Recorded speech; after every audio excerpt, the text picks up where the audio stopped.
بسم اللہ الرحمن الرحیم۔ السلام علیکم، میں منیر شاکر۔ زراعت کے متعلق واضح طبعی قوانین موجود ہیں۔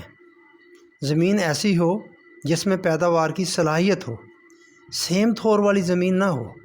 سب سمجھتے ہیں سیم تھور والی زمین کیا ہوتی ہے، یعنی وہ زرخیز ہو اور اس میں قاعدے کے مطابق کھیتی کی جائے، جو کھیتی کرنے کا ایک طریقہ ہے۔ زمین کو پہلے ٹھیک طریقے سے ہل چلاتے ہیں، نرم کرتے ہیں، تو اس سے فصل اچھی پیدا ہوتی ہے۔ اس سلسلہ میں قرآن میں ہے والبلد طیب یخرج نباتہ بإذن ربہ۔ یہ اعراف کی 58 نمبر آیت ہے۔ زرخیز زمین اپنے رب کے اذن سے اچھی فصل دیتی ہے۔ صاف ظاہر ہے کہ یہاں اذن کے معنی زراعت کے متعلق قوانین ہیں، جن میں زمین کے زرخیز ہونے کو بنیادی حیثیت حاصل ہے۔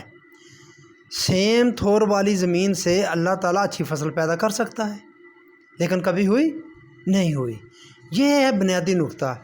اللہ تعالیٰ سب کچھ کر سکتا ہے، کرتا نہیں ہے۔ اس نے جو قوانین متعین کر دیے ہیں انہی کے مطابق ہی چل رہا ہے۔ وہ اس وقت کے طے ہیں، عالم امر سے، امور تکوین سے جسے ہم کہتے ہیں، وہ اس وقت کے بنے ہوئے ہیں۔ اس وقت اس نے طے کر دیا ہے کہ اس طرح کی زمین ہوگی تو وہاں سے اچھی فصل تمہیں ملے گی، تو ویسی زمین ہم نے بنانی ہے۔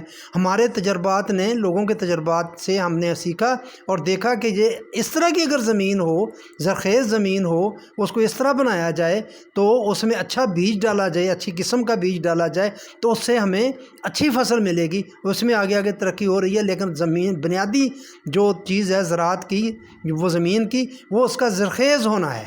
تو یہ ہے قانون زراعت کا، اچھی فصل لینے کا۔ تو اچھی زمین زرخیز جو ہے اللہ کے اذن سے اچھی فصل دیتی ہے، اس طرح۔